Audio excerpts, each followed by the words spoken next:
Warriors Unite! Back with another episode of Air Warriors 2 and the 1% Club. Hope you guys are doing well on this Sunday evening. Hope you guys are following and conquesting yourselves, thereby conquesting everything around you. The attraction, all the things that come with the positives of your journey come from the fact that you're able to conquest yourself. And we'll talk about more of that in a few minutes. Let's go ahead and do shout-outs. Thanks again, all you guys, for great comments. Whether you agree or disagree, that's great. Always a good generation for ideas, and that's kind of what I'm trying to do, is kind of put things out there so that people can kind of look at them and say, okay, maybe it's something to this, maybe it's not. I can just kind of give you my feelings, and even though I've been a researcher and scientist in certain areas and researching over the years, it comes down to really kind of what you're looking at and how you see it and how it can affect your life, and that's kind of what I'm focusing on. So let's do some shout-outs real fast here. Vel 2.0, thank you, my friend. Harrisonfletcher 9886, thank you. I don't know what I'm saying numbers for. We'll just go with the names here. God's Gladiator, thank you, my friend. Sober Celibacy, thank you. Giodude, thank you. Ben 3113, I'll say it. 12 months, congratulations, keep it up, my friend. Masha Pool, thank you. Wildatheartaz, thank you. I don't know if I said that right. HamzaChinBau, thank you. Habashamen, thank you. Mop to the Kingdom. Mop to the Kingdom, thank you, my friend. Don Trump, thank you, day 11. Keep it up, my friend. ShawnReinhart and Remington tufflips. Thank you guys so much for your comments. And again, I appreciate all the comments, the feedback, donation. You guys are wonderful. And like I said, we're, we have subscribers, I think, near 7,000, and I appreciate that. I'm not looking to make money. I'm not looking to do that right now. All I'm doing is focusing on getting these ideas out there, because this is really, to me, an epidemic in our society. How men have been treated, and the whole purpose of trying to demasculate men, and we need to kind of stop at all levels. And the biggest thing to do is really kind of looking at self-control. All right, so 2 minutes and 20, let's say 2 minutes and 30 seconds here. Let's talk about the topic we're going to focus on, and I'll cover the one that mariorodriquez sent to me, and let's kind of talk about this. Why do you get stares from women and men? Let's talk about that. So we're talking about stares now. We're talking about stares now. Unfortunately, it probably is ironic, and I had a couple of them this morning. One time I was walking in the alley, and all of a sudden I'm putting some garbage away, and I get a person who's in a car, and the woman stares, breaks away, looks back, and it's kind of amazement. And, in my younger days, I would have said, she thinks something's wrong, something's going on, what's wrong with me, that kind of stuff. And so that was kind of a little hilarious at the time. And also, walking the dogs, I had the same kind of experience where you're sitting there and people just are looking at you, men and women in some ways. And so you wonder what's happening. And when I first started, and I'm at about 1,700 days now, I've lost track, but I think it's over 1,700 days of this. You get to the feeling of saying, okay, well, what's happening here? Why is this happening? Why are people staring at you? You can kind of put your hand out and say, okay, this person's staring at me. They break the concentration. Sometimes it works, sometimes it doesn't. Students get that way at me all the time as well. And it's an interesting type of thing, because what you really have to go back down to is this is happening because there's another layer of life that we don't see. And I'm going to get a little esoteric here and again philosophical, but when we look at life, we always kind of go day by day in our normal activities, and we think, okay, this is life. Life is basically just what I see in front of me. There's nothing more to life than just kind of saying, okay, I see this car, I see this house, I see money, I see people, how they look. This is all that matters. Well, as we've seen, there's another side of life, several sides of life probably, but in this one sense, we're talking about what people are made of.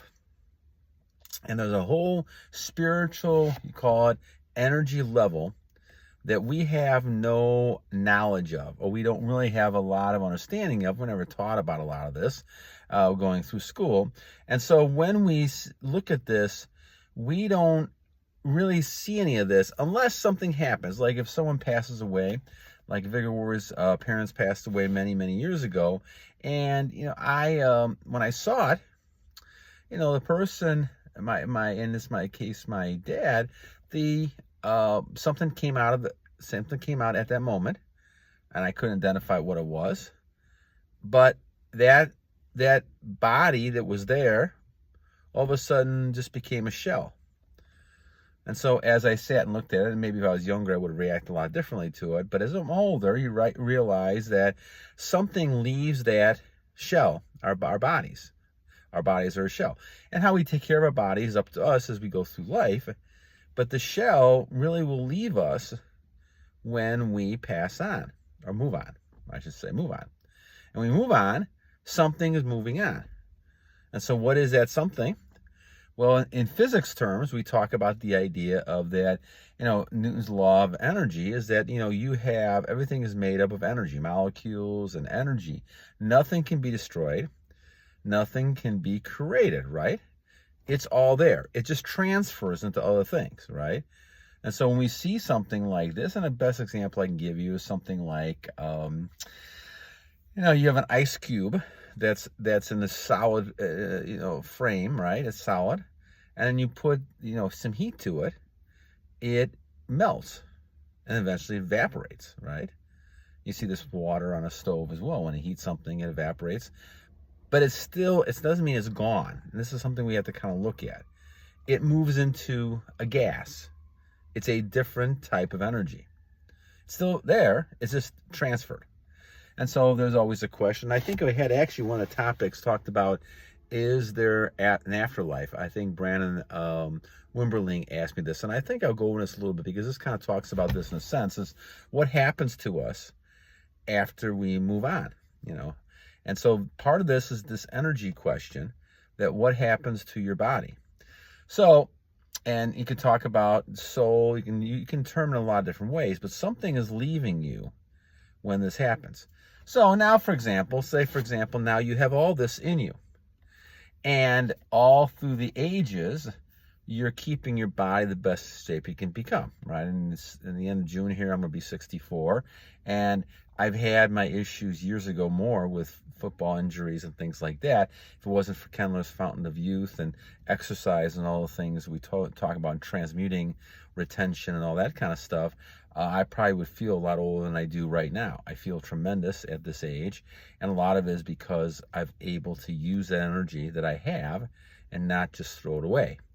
But this is kind of the key we talk about. The idea is that you have this energy inside of you, and we all are made of energy. So while we're living in this world, we have energy. Now, what we do with that energy is up to us. But if you throw your energy away, which is what people do that all the time. So, for example, if you're talking about, looking at having a child, you're going to use your energy to procreate. And I've always said, to me, that's the only time you should be really using your energy leaving your body. So you're procreating to have a child. And so if you don't have children with that special person you have, then you're in good shape. But on the other hand, a lot of people end up throwing their energy away for a lot of pleasure, or at least a short-term pleasure, they think, in looking at pictures or having intercourse with somebody. All those things, in a sense, make you weaker, in my opinion, because you're losing the nutrients, the energy that people have when you release. Now, you're releasing that energy, that is not necessarily a good thing. And so as a result of that, you look different because you look weaker. So the man, and we'll talk about men, it affects women too, but in a different way. But most people on the channel are men, so we'll talk about this as far as men goes. Most men tend to evaporate a lot of their energy because they're basically releasing all the time. And so you can look at a man and you can kind of see as time goes on, is this man a retainer? Isn't they're not retaining. Now, of course, you can look at things like, other energy sources like stress, emotion, things like that. But semen retention tends to help a lot of these type of things because it gives you the energy to fight illnesses better, to fight stress better. All these things become a higher level when you, and I think we'll talk about this on another topic as well, talking about how it protects us, brings us calm activities, things like that, because you're keeping all the nutrients. So it's almost like becoming a boxer who's at full strength all the time because they have their energy and becoming as strong as possible. Great example of that was Mike Tyson, who in his, I think his biography or memoirs or something, he said that he spent 5 years when he was boxing, and he retained for 5 years. And that's why he was the killer force he was during the ring. Now, surprisingly, he started losing some matches when he was involved with a young woman, and obviously releasing at that point in time. And so I think he correlates a lot of that strength, and so did Muhammad Ali and some other famous boxers along the way, with that idea of not releasing. Now, back in the older days, like Rocky Marciano days and things like that, it really wasn't a common term we talked about. I mean, a lot of people did it. They knew not to have sex and intercourse before a boxing match. And there's a reason. Same thing with athletes all the time. You're not supposed to have sex with your wife or anybody before you actually have an event, because you're trying to keep all the energy you have inside of you and keep the killer instinct, that ability to rise above and do that. So if you think to yourself, well, why then people releasing? Well, this is a temptation. This is something that, the evil one, I think, brings into our lives to, kind of test us all the time. And if you break that test, you're going to lose some of your energy. If you do it over a consistent period of time, all of a sudden now you're suffering. And this is why you see a lot of research talking about the fact that a lot of young men in the ages of early 20s are having problems with dysfunctional, erections, all kinds of stuff, because they just do it so many times. And you get caught doing it, and you're told by a lot of people in society, this is a great thing for you. Well, if it was such a great thing, why didn't we do this many, many years ago all the time? And, there's a whole line of research going back to the 1800s. I'll talk about how bad this is for you. But I think a lot of it, again, is a profit-moting type of thing in the society, and this blue matrix that we've been caught into the last 100 years of doing things for people and to move closer and closer away from God, not to God. So, again, going back to the question that I think it was mariorodriquez asked, was the fact that, why do people stare at you? Well, they stare at you because you have your energy. They may not be able to say, okay, well, this person A has a lot of energy, this person B has no energy, but they sense it. They can call it charisma, they can call it enthusiasm, they can call magnetism. Personal magnetism is another good word for it too. They can term it a lot of different things. But when you look at this is the idea we're talking about. This is the person who tends to be a strong, magnetic person. And where does that come from? Well, that comes from the energy source. If you have your energy and you're not releasing, now you're keeping all the energy inside of you. You're transmitting it to other parts of the body, and your body becomes stronger. And maybe we'll talk about, and I've done many videos on the benefits, but maybe we'll go back and talk about a lot of the videos, the benefits of retention and all those things as far as your bones go, and as far as just keeping all the energy you have inside of you. Guys, if you think about it, if you release and create a child, you're strong enough in your semen to be able to create a child. Well, if you can do that in a child, you certainly, there's a lot of power within yourself to keep within yourself. And this is the whole thing. And I think now with things like the MGTOW movement and things that we see a lot of males who are not in this game anymore with females. They're basically saying, no, and I'm going to wait for the female and make sure that female is right. And I think that's a very astute thing to do. I mean, you have to be able to go ahead and say, okay, is this person going to help me fulfill my goals or not? But again, you're going to attract a lot of stares. And so the bottom line is that person, they don't see the amount of stares you have. Now, back in the older days when I was growing up, as I reflect, and I didn't know anything about this back then, but as I reflect, there was a lot more people who were retaining, in my opinion. You had lots of men who had a lot more masculinity to them. They were not releasing as much as we see now, and there wasn't the feminine side that men had. And because of that, they were a lot more masculine, and the way they appeared, and a lot more energy and charisma when you see rough and tough type people. And these were people, not fake people, but they were actually real people. So this has changed a lot over the years, and for multiple reasons we could go into another video. But the idea is that now you have a low bar expectation as far as, keeping your energy. And so when people are releasing 5-6 times a week, or even more than that, they don't have very little energy at all. And what happens then is that they get drained in their energy, especially in our society where people are sleeping with each other all the time. And, it's a common type of thing now. You're losing energy all the time.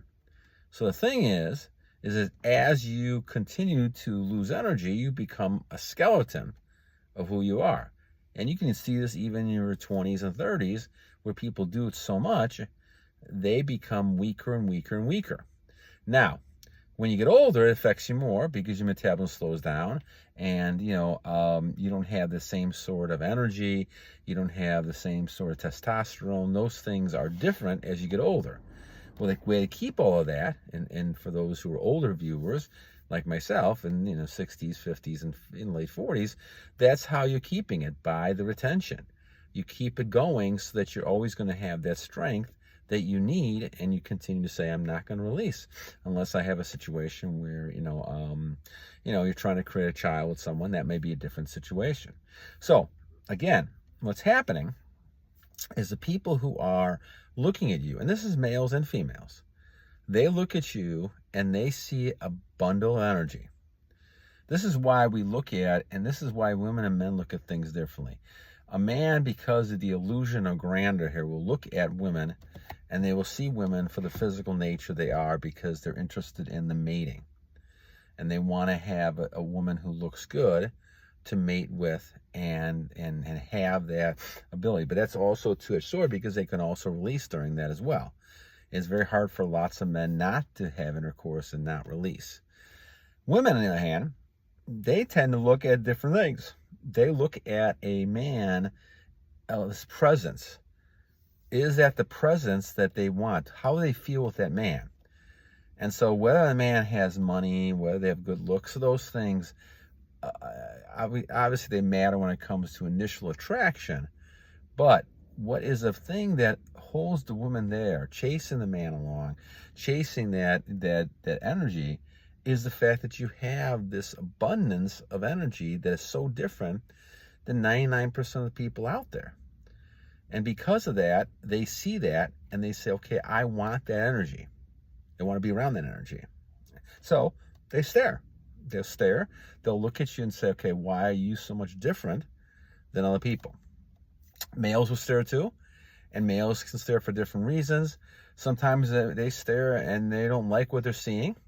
They get jealous, they upset.